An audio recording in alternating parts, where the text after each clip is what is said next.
This is the Vikos Gorge. It's the world's deepest gorge relative to its width, 900 meters deep over a distance of more than 1 kilometer. It's also known as the Grand Canyon of Greece. Yes, this is Greece, more precisely Epirus. The Epirus region is known for its differences in landscapes from the rest of Greece. Here stands a lot of mountains. This region is also composed of big and beautiful lakes. However, these are not connected to the sea, and the only rivers that cross the area are very shallow. No boat can navigate it, which means that there is no navigation route that allows easy exchange. The relief and the snowy climate can sometimes separate this region from the rest of the world, but there are some ports on the west coast that enable a commercial connection. Because of these non-flat landscapes, the land is not fertile. That's why the region is distinguished by its husbandry, mainly goats and sheep. Therefore, most of the culinary specialties are made of sheep cheese, and local costumes are made of wool. Forest also contains diverse fauna and flora. Bears are certainly the most impressive species, and they were already in the region during prehistory. Here, bears are also wine tasters.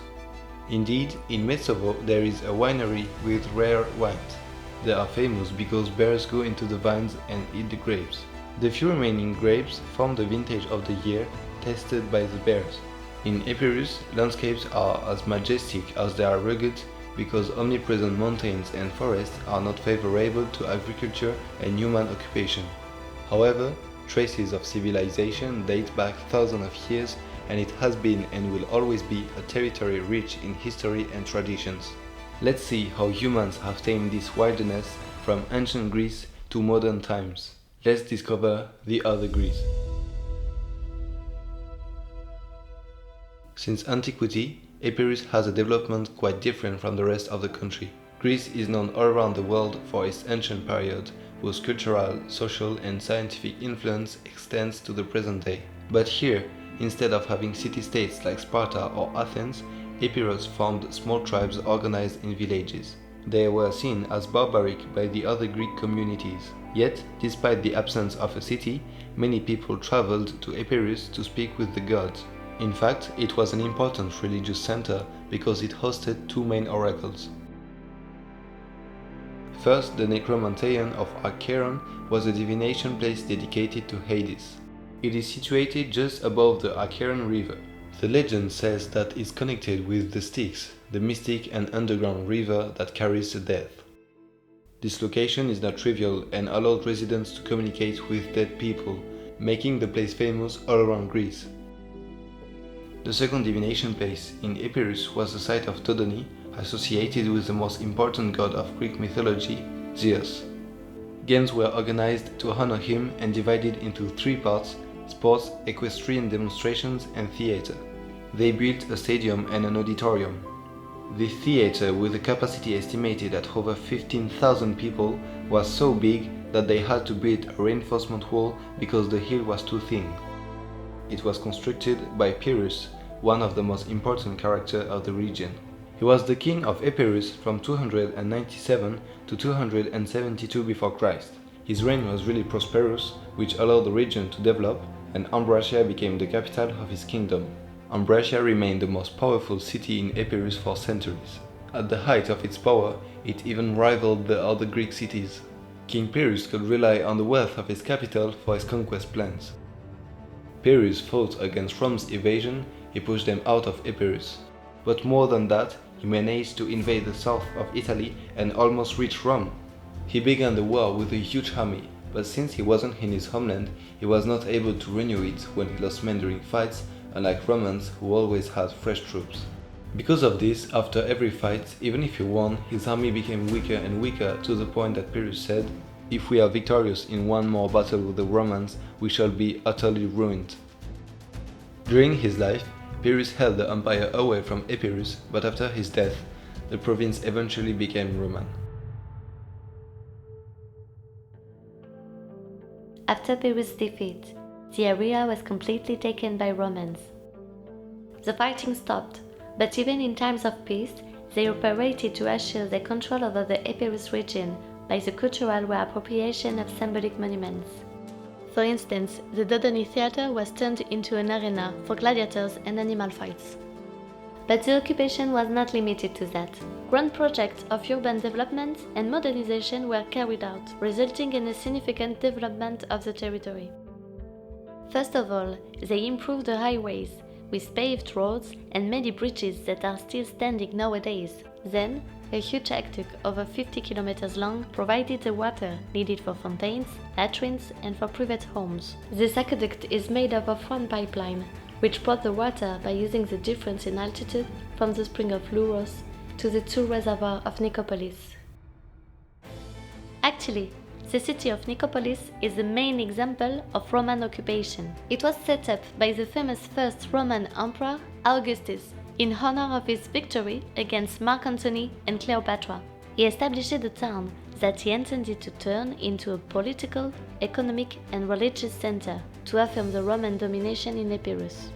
To ensure it, Augustus moved the residents of Ambracia, the Greek capital of the area, to Nicopolis. Moreover, the new town is skillfully located on a peninsula with access to the sea by two ports. As a result, the city grew very fast and spread over the area for many centuries. However, Rome's power was weakened by its own territory far too large to govern. In the 4th century, the empire was split in two. A new power emerged from one of them, named the Eastern Roman Empire, with Greece in its midst. It's the beginning of a new age for Epirus. The 4th century marks a big step in Greek history. Roman Emperor Constantine I founded the Byzantine Empire, whose influence would last for more than 1,000 years. To begin with, he made Byzantium the capital of his empire, which took his name and turned into Constantinople. It's the start of the close relationship between Constantinople and Greece. The official language in the Byzantine Empire, from legal texts to religious writings, was Greek and not Latin anymore. Since they were studied all over the Mediterranean basin, they gave back an important influence on Hellenic culture. Then and above all, the Christian religion became the state religion of all the empire, and then of Greece. It developed very fast with the building of great churches and basilicas. Gradually, Constantinople's religious authority detached itself from the influence of the Roman Pope until it formed a separate branch of Christianism, known as Orthodoxy. It's at this time that the Greek people adopt the Orthodox religion. There are very few vestiges of life in Epirus during the first Christian centuries. As we know, urban centers were limited in number. People were mostly settled in fortified sites, as the northern border was often under attack. The ancient Roman sites became smaller and surrounded by walls in order to resist invasions. Populations were concentrated in the mountains, protected from the foreigners who were not familiar with this harsh field. The Middle Age was an unstable time, and the Byzantines did not succeed in controlling this land. In 1204, the Despotate of Epirus became an independent Greek state whose capital was still Arta. Constant wars with its Balkan neighbors on one side and Constantinople's power on the other caused a lot of instability. In the 14th century, the capital was transferred to Ioannina, a much stronger and better defended castle than Arta. In 1430, a new occupant took control of Epirus for good, the Ottoman Empire. But in the beginning, that occupation respected the liberty of religion and allowed Jewish and Orthodox communities to prosper. Monastery life was very profitable, while sacred arts, such as wonderful paintings and wood carvings, became famous all over Greece. Moreover, the citizens of the capital Ioannina negotiated important financial privileges, which enabled them to merchandise with the whole Europe. Trade in Corfu and Parga ports flourished. A lot of merchants from Venice came to appreciate the Epirus goods, especially its silver products. After 3 centuries of occupation, the Greek people attempted to revolt against the Ottoman oppressor, which led to the suppression of economic and religious privileges. Most of the Orthodox churches were destroyed and replaced by mosques, such as the Aslan Pasha Mosque in Ioannina. That oppression reached its climax with the coming of the most iconic character of Epirus, Ali Pasha. When the Sultan and all his army invaded the region in the 15th century, they were mostly pacifists, even if there was some resistance in the mountains represented by the clefts. The Klefts were bandits in Zagreb region together with the mountains of Pindus. They had an advantage because they knew the ground well, which is not really easy to practice. Historically, they fought against Ottomans as well as Christians in order to redistribute wealth to the poor. They had the trust of the inhabitants, so they could be welcomed in their homes if they needed a safe refuge. One of these robbers named Ali stepped out of the line. He was born in a powerful clan in a village in Albania.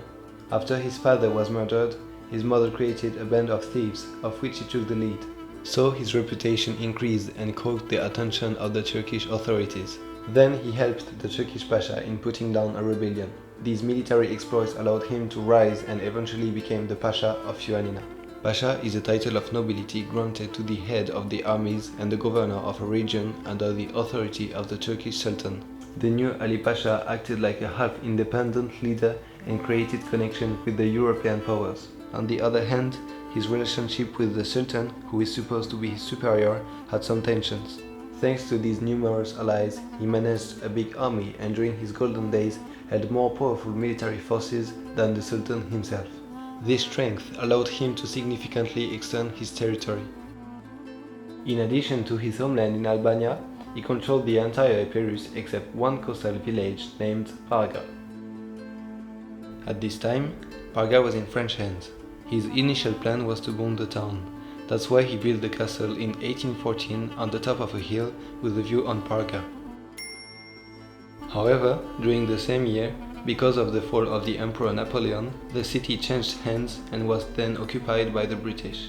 Since he had good relations with them, instead of fighting, Pasha negotiated the takeover of the village. In front of the tyrants, the villagers tried to flee, but Pasha took the dead people hostage to ransom the desperate inhabitants. If they wanted to honor the dead, they had to deposit a huge amount of money to the Ottomans. This blackmail worked. The locals paid him and left. Once done, Pasha told the British that the town was now empty and had lost its value. He used this advantage to lower the price by 70%. He finally bought Parga with the money he extorted from the inhabitants. With this stratagem, Ali Pasha took control of the whole region of Epirus. The cruelty of the Lion of Ioannina was not only on the military field. His bloodthirst was also directed against civilians, including women and children. For example, he once tried to rape the mistress of his older son, but he failed. Mad with anger, he sentenced to death this innocent woman and 16 female friends of hers without trial. They were bound, gagged, and thrown alive into the lake of Ioannina. This massacre was known by the population, and that's why the following history happened. In December 1803, when the Ottoman troops came to Sully, a group of 60 women with their children tried to escape to the south. They were chased and eventually trapped in the mountains near the village of Zalongo. They were on the edge of a cliff, and instead of being captured by the Ottomans, they chose to jump into the void with their children. The legend says they jumped one by singing and dancing. This awful event is called the Dance of Zalongo and is now commemorated in the context of the Greek Independence War. 15 years later, Pasha had the support of the European countries, so he convinced himself to be powerful enough to assert his independence from the Ottoman Empire. He sent assassins to kill a political opponent in Constantinople, but those failed and confessed that they were sent by Ali Pasha. The Sultan took this opportunity to ask the governor of Ioannina to resign. He refused and opposed resistance to the troops of the Sublime Porte. He resisted a siege for 2 years, but at the end he lost his head at the monastery of the island of Ioannina. The Pasha of Epirus was thus dead, which gave the inhabitants the strength to fight for their freedom.